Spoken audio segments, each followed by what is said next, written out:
Halo Sobat Kaum, apa kabar? Senang banget bisa ketemu lagi di Kaum Mengudara. Di bulan Agustus ini kita hadirkan rubrik baru yang spesial bernama Minggunya Masyarakat Adat.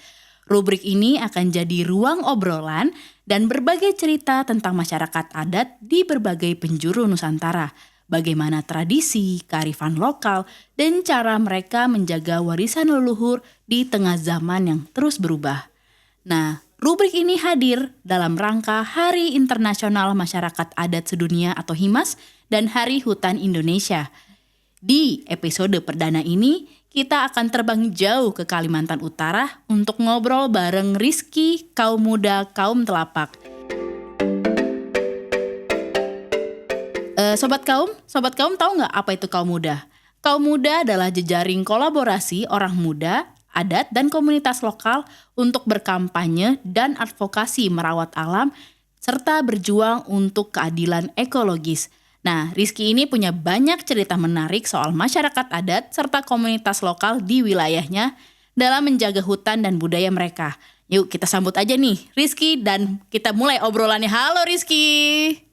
Halo, Halo, sehat Rizky? puji syukur sehat. Ah, Alhamdulillah kita ketemu Alhamdulillah. lagi Kak ya. Iya, oke. Nah, sebelum lebih lanjut, mungkin tadi ya sudah sedikit perkenalan, tapi lebih detail lagi nih Kak. Boleh nih, silakan Kak Rizky, perkenalan diri dari mana? Oke, baik. Terima kasih atas kesempatannya. Kenalin, nama saya Rizky Adi Saputra. Saya dari Kalimantan Utara. Untuk wilayah aktivitas saya, sebenarnya saya aktivitas di Kota Tarakan. Tapi untuk saat ini, saya berkeliling ke utara, sampai kemudian juga bergiat di seluruh wilayah, baik Kabupaten Malinau, dan hari ini juga tadi saya baru datang dari Kabupaten Nunukan untuk bertemu teman-teman sektor di masyarakat adat juga. Untuk kemudian eh, saya masih status saya dari kaum muda yang baru terbentuk kemarin Kak ya, Hmm, ketemu nasional sama teman-teman dari kaum muda di seluruh Indonesia. oke, keren Baik, banget. singkatnya. Biasa dipanggil Rizky saja. Halo. Nah, Sobat Kaum, Kak Rizky, sapa Sobat Kaum dulu dong. Halo. Halo Sobat Kaum. Oke, nah Kak Rizky, aku sedikit menceritakan bahwa Kaum Mengudara ini punya rubrik namanya Minggunya Masyarakat Adat. Tadi aku udah pembukaan ya. Kak, tadi ngomong-ngomong kakak menyebutkan ada pengenalan suku Punan gitu ya Kak ya? Di Malinau ya. Betul sekali. Bisa nggak sih Kak Rizky ceritakan siapa itu suku Punan di Malinau dan apa sih hubungannya dengan alam gitu? Pada kesempatan ini saya mau berbagi cerita terkait salah satu suku Hmm. Dayak yang ada di Kalimantan Utara, yaitu suku Punan yang ada di Kabupaten Malinau secara status administrasi. Karena memang secara umum Kalimantan Utara ini memiliki banyak sekali suku asli ya yang mendiami Kalimantan Utara. Salah satunya adalah suku Dayak. Nah, suku Dayak ini memang adalah suku yang umum ya, yang ada di Kalimantan, Pulau Kalimantan khususnya. Tetapi di Kalimantan Utara tuh juga memiliki sub-sub suku, Kak. Hmm. Nah, jadi kita mengenali nih suku yang kali ini mau saya bawakan adalah suku Punan Sungai Malinau. Kenapa kakak ingin menceritakan si suku Punan ini? Apa keistimewaan dari suku ini Kak? Eh, kita ke belakang terlebih dahulu, Kak. Hmm. Jadi suku Punan dari segi historis adalah salah satu suku tertua, Kak, yang ada di Kalimantan Utara. Karena sebelumnya kan Kalimantan Utara ini adalah masih gabung Kalimantan Timur ya. Hmm. Secara garis tracknya, suku Punan ini memang banyak hadir di daerah sungai. Hmm. Jadi pesisir sungai seperti itu, Kak, yang memang sangat erat sekali kaitannya dalam kehidupan beralam. Hmm. Nah, kemudian Hmm. sebenarnya suku Punan itu memang dari dulu masyarakat itu saling saling tidak bisa terpisahkan gitu Kak ya dengan hutan ya. Kenapa sampai akhirnya saya tertarik? Karena banyak sekali Kak simbol-simbol, kemudian makna-makna, kemudian hal-hal yang sebenarnya masyarakat atau teman-teman yang ingin belajar terkait masyarakat adat itu Hmm. bisa memetik banyak pelajaran dari kebiasaan-kebiasaan dan budaya-budaya yang ada di suku Punan yang mungkin nanti akan aku jelasin kayak Mm-mm. itu sih.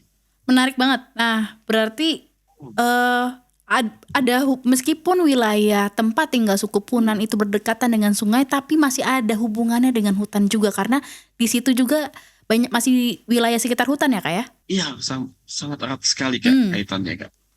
Karena memang masyarakat Punan ini adalah masyarakat adat yang selalu dan sampai hari ini tuh eksis menjaga hutan yang ada di Kalimantan. Saya pernah berbagi cerita dan menyaksikan langsung bagaimana ketika di daerah tersebut ada yang namanya teman-teman dari suku Punan, pasti hutan alam dan wilayah-wilayah adatnya itu hutannya pasti masih asli, Kak. Hmm. Artinya apa? Artinya memang dari segi mereka berkehidupan, mereka apa beraktivitas itu tidak luput dari konsep yang namanya menerapkan prinsip hijau ya, yang kalau modernisasi kita sekarang bisa kenal gitu kan, Hmm. yang mana segala aktivitasnya itu berkelanjutan seperti dalam menjaga hutan, memanfaatkan hutan, kemudian melakukan aktivitas baik pertanian dan perikanan bahkan itu sangat bervariasi gitu kayak dengan konsep berkelanjutan tadi kan. Nah, Oke. itu yang mungkin saya akan ceritakan. Nah, boleh nih nanti kita mau dengar ceritanya nih Kak. Tapi aku pengen tahu Kak, di Tuh. sana tradisinya apa Kak yang merawat hutan itu? Apakah misalkan aku Baik. pernah baca nih, ada masyarakat adat yang misalkan melakukan ritual adat gitu ya. Misalnya baru Betul. melahirkan terus harus Hmm. untuk satu anak yang baru lahir itu menyumbang satu pohon kayak gitu. Ada ritual-ritual segitu. Misalnya ada pemotongan hutan untuk misalnya penghidupan masyarakat adat gitu. Tapi sebelumnya diadakan ritualnya dulu. Nah, di suku Punan ini ada kekhasan seperti itu nggak sih Kak? Aku baca aja sih di mungkin masyarakat adat lain kali ya. Cuman ada nggak kayak gitu Oke. Kak di Punan? Iya, betul sekali, Kak. Nah, jadi salah satu kebiasaan atau budaya yang merujuk pada ritual Mm-mm. dari suku Dayak Punan ini sangat banyak sekali, Kak. Mm-mm. Contohnya dari segi pertanian, ya, Hmm. Kak ya. Walaupun kalau modernisasi kita lihat orang bebas menanam, langsung menanam saja gitu kan, Kak, pada lahan kosong. Tetapi bila masyarakat adat Punan yang ada di Sungai Malinau, Kalimantan Utara tuh, Kak, Mm-mm. sebelum mereka itu menanam atau membuka hutan ya, ketika mau dimanfaatkan untuk kebutuhan bercocok tanam, pertanian, mereka ada ritual penghormatan untuk menghormati ketika hutan itu mereka manfaatkan, Kak. Hmm. Jadi ada pembaca doa di situ yang dipimpin oleh ketua adat untuk meminta penghormatan terakhir lah seperti itu, Kak, sebelum mereka itu membuka lahan tersebut untuk mereka manfaatkan, Kak. Jadi bukan hanya dari segi mereka memanfaatkan hutan itu hanya sekedar memanfaatkan saja, tapi ada persoalan batin kenapa mereka sampai melakukan penghormatan seperti itu, Kak ya, Hmm. kepada hutan, kemudian kepada pepohonan, kemudian kepada alam seperti itu. Karena memang eh, mereka punya punya filosofi atau punya makna, yaitu hutan adalah ibu kandung, Hmm. Oh. air susu ibu, Kak, Hmm. Hmm. bagi masyarakat Punan Kalimantan Utara. Karena mereka memaknai hutan kenapa bisa disebut sebagai air susu ibu. Karena memang dari awal mereka lahir ada di bumi, hutan itu disimbolkan sebagai sosok yang memang menjamin kita untuk mendapat makanan, kemudian alam menjaga kita, gitu seperti itu. Seperti sosok ibu, bagaimana ibu mengasuh kita, seperti itu kan kayak memberi air, Hmm. memberi ASI kepada kita. Hmm. Nah, sampai akhirnya masyarakat itu pun memaknai ketika melakukan segala hal Hmm. yang berkaitan dengan hutan, pasti mereka akan melakukan ritual, kan? Yaitu ritual penghormatan bagi hutan sebagai puncak rasa kasihnya mereka. Seperti itu. Jadi kayak misalkan menyakiti hutan sama saja kayak menyakiti ibu, sosok seorang ibu ya. Ini sering terjadi ketika Hmm. banyak orang luar ketika masuk ke hutan mereka, gitu kan. Nah, suku Punan yang ada di Kalimantan Utara ini secara secara desa dan secara administratif mereka punya hukum adat. Nah, hal itu tercermin ketika ada orang luar masuk, kemudian di bulan-bulan tertentu yang banyak ada larangan-larangan berburu, kemudian menangkap ikan, Hmm. tapi ada orang itu bakal dihukum adat, Kak. Nah itu tadi eh, ilustrasi dari ketika ada yang menyakiti hutan dan merampas hutan dengan seenaknya, tidak melakukan izin-izin tertentu atau ritual-ritual tertentu, mereka akan hukum adat itu kan. Hmm. Ada sanksi yang diberikan. Macam apa Kak sanksinya hukum adat itu kalau boleh tahu Kak? Seperti Wah, apa Kak? biasanya Hmm. itu ada denda, Kak. Denda. Secara umum Hmm. itu ada denda. Tapi ada komponen-komponen lainnya yang harus mereka juga penuhi. Salah satunya ada tempayan. Tempayan itu seperti guci, Kak, yang harus mereka bawa untuk menebus dendanya tersebut. Biasanya kalau untuk jumlah dan besar atau kecilnya dari denda itu dan membawa elemen-elemen tadi itu seperti alat-alat adat, parang seperti itu, Kak ya. Hmm.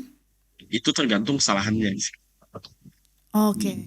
Nah, Nah, itu dimusyawarahkan secara adat secara adat. di desa masing-masing. Aku mau tahu dong, di dalam berarti hutan yang misalnya di suku Punan ini ada sebutan hutan khusus nggak? Misalnya hutan apa namanya gitu Kak? Iya ada Kak, boleh. Eh, eh. Kalau untuk jenis hutannya, sebenarnya secara umum ada memang hutan yang beridentitas seperti itu Kak. Misalkan karena di wilayah tersebut ada makam nenek moyang mereka, Hmm. ada makam kakek nenek mereka.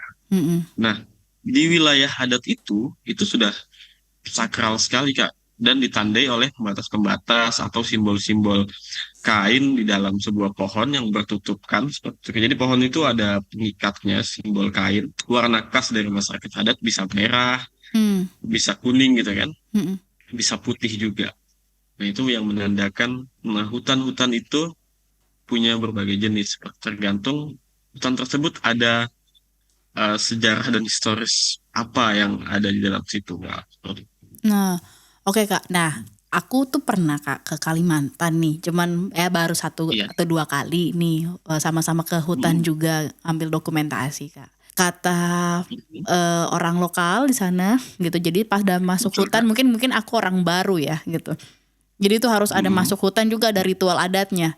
Tadi kayaknya agak familiar tuh dengan apa tadi ritual ada pecahin piring kah atau apa gitu. Waktu itu sempat sempat ada kayak gitu. Jadi kayak mungkin supaya tolak bala kah atau gimana gitu. Jadi kalau kayak kita-kita nih yang baru-baru mau masuk hutan itu tidak bisa sembarangan juga ya Kak ya?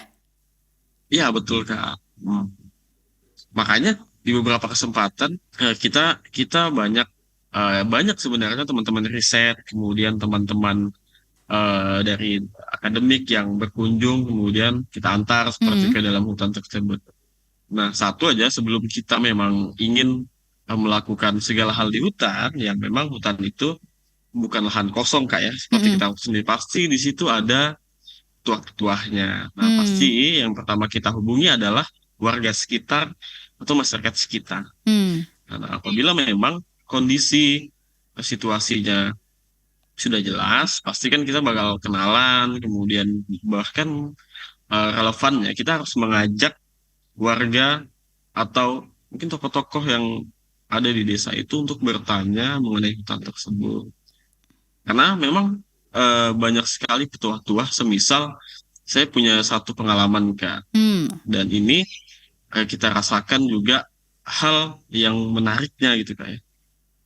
Jadi petuahnya seperti ini, kita nggak boleh menertawakan hewan yang ada di hutan. Di hutan adat suku Punan ya, yang ada di Kabupaten Malinau. Hmm. Kenapa tuh Kak? Hmm, Misalkan ada kera, kita Ah. apa? Kita tertawa soal rautnya atau bagaimananya gitu kan. Hmm. Nah, itu petuahnya apabila nanti kita keluar dari hutan itu kita bakal berlagat seperti kera. Nah, itu pesannya. Maknanya, Hmm.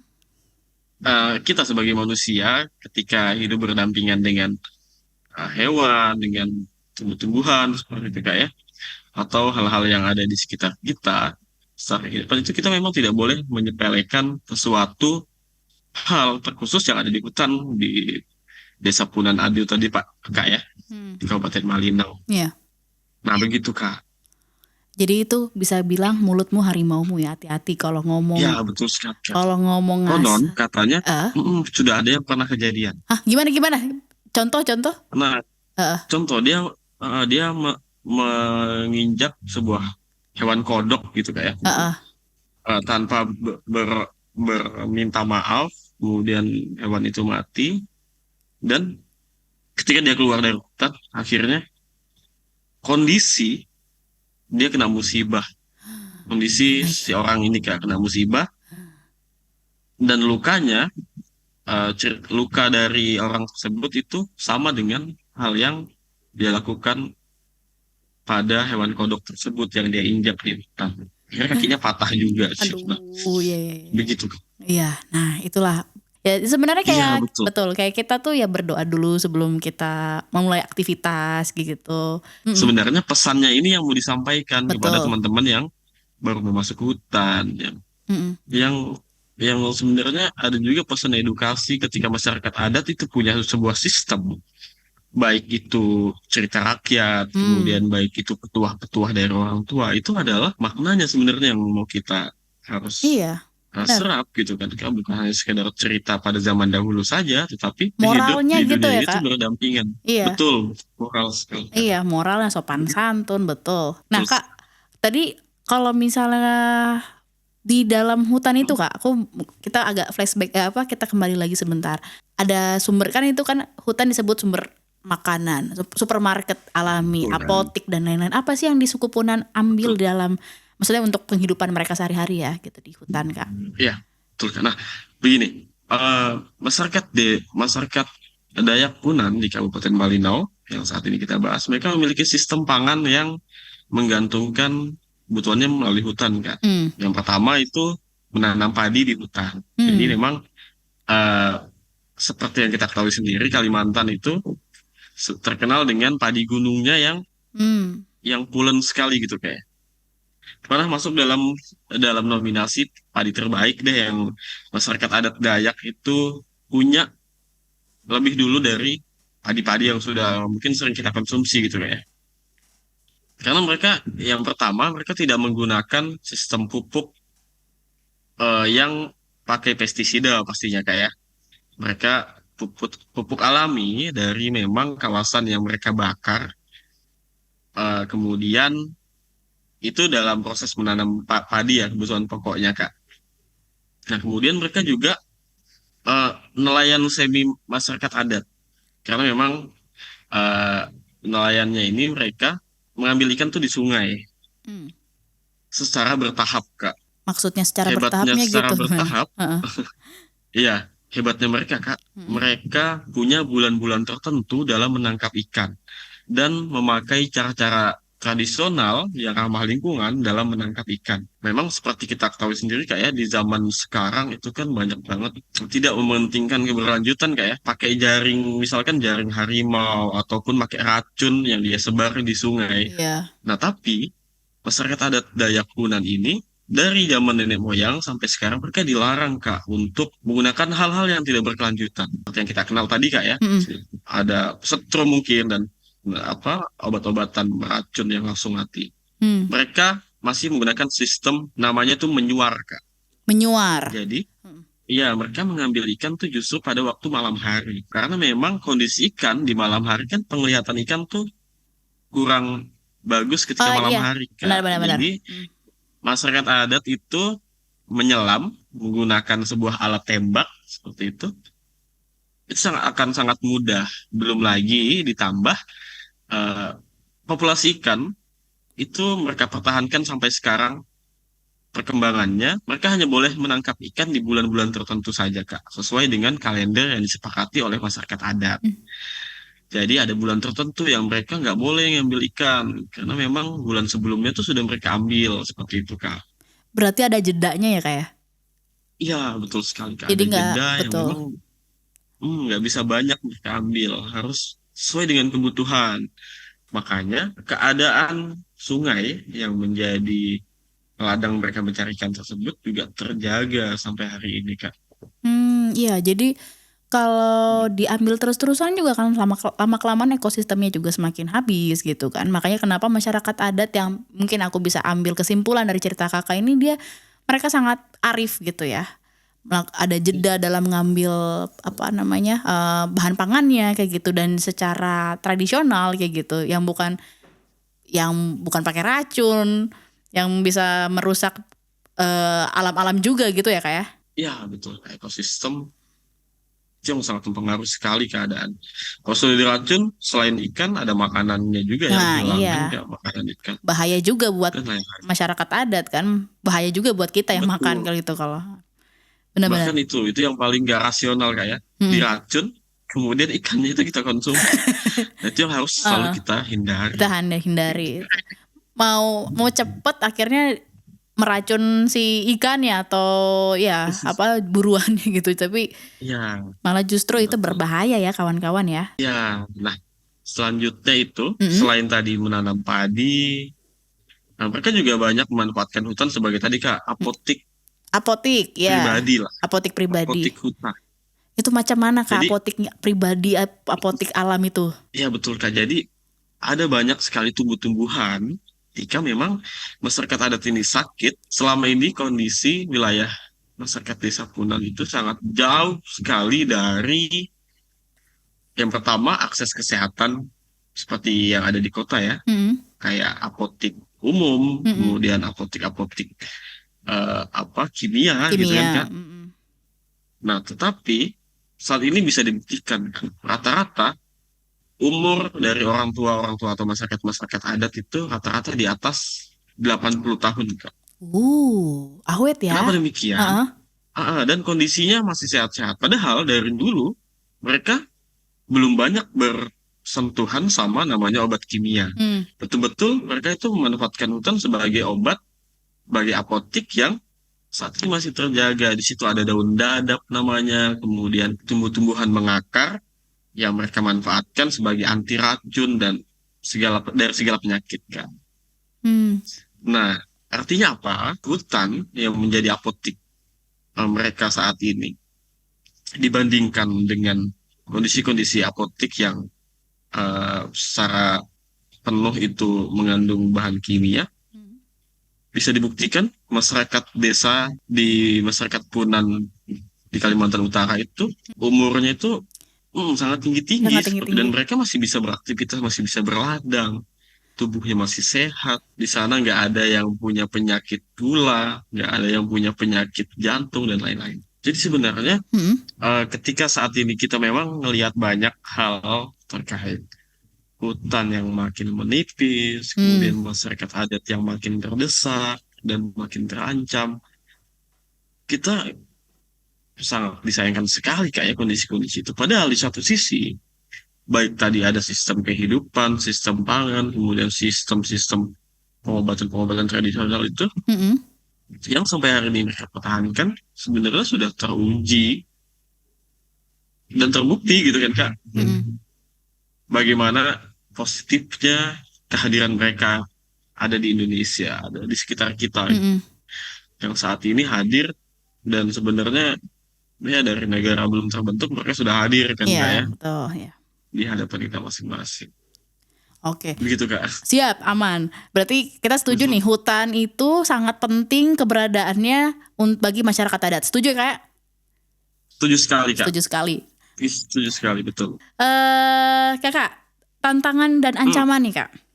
Apa sih yang sekarang ini tantangan bagi masyarakat adat dan juga bagi hutan di sana ya, di Kalimantan ya, dan khususnya ya buat masyarakat adat Punan sendiri, apa ancamannya buat masyarakat adatnya sendiri, apa yang lagi terjadi saat ini, apakah ada ancaman dan hutannya tuh bagaimana kak? Saat ini kita di teman-teman masyarakat adat Punan Kalimantan Utara, khususnya masyarakat adat Punan di Kabupaten Malinau, Hmm. sudah terancam oleh pembangunan PLTA, sebuah PSN, Hmm. bendungan raksasa, Hmm. yang akan diindustrikan menuju kawasan industri KIPI dan salah satu masuk juga untuk ibu kota baru IKN Hmm. yang wilayah dampaknya Hmm. itu akan menenggelamkan sekitar lebih dari 10 desa. Hmm. Bayangin Kak, eh, saat ini negara hadir tiba-tiba akan menenggelamkan wilayah-wilayah adat dengan keterbatasan informasi, keterbatasan pengetahuan, dan keterbatasan sosialisasi di sana. Pembangunan ini sebenarnya sudah dimulai dari tahun 2019, 20, dan 21. Kita di teman-teman masyarakat adat memperhatikan hal itu juga tidak bisa langsung kemudian menahan dan menghalangi proses terbentuknya proyek itu, tetapi memang upaya-upaya kemanusiaan sudah pernah kita lakukan dan keberpihakan pemerintah saat ini dipertanyakan. Hmm. Kenapa keberpihakan pemerintah saat ini dipertanyakan? Di wilayah tersebut sudah hampir 1,5 abad itu listrik belum bagus, Kak. Bayangin kan? Iya, iya. Padahal sekarang mereka harus mengorbankan wilayahnya untuk listriknya ini dialirkan ke wilayah lain ataupun buat kepentingan lain seperti itu, kepentingan industri. Jadi disinilah bentuk ancaman yang kita rasakan. Ada wilayah-wilayah yang sudah kita petakan, mungkin nanti kita akan berbagi Hmm. secara spesifik datanya, yang bakal tenggelam. Bukan hanya kawasan pemukiman, tetapi ada juga kawasan hutan lindung, hutan adat yang kita sakralkan. Hmm. Di situ ada makam nenek-nenek moyang kami, di situ ada bekas-bekas perumahan-perumahan atau bangunan-bangunan sakral yang dari dulu sudah ada, seperti monumen yang ada Hmm. di wilayah adat tersebut, Kak, Hmm. harus kita korbankan.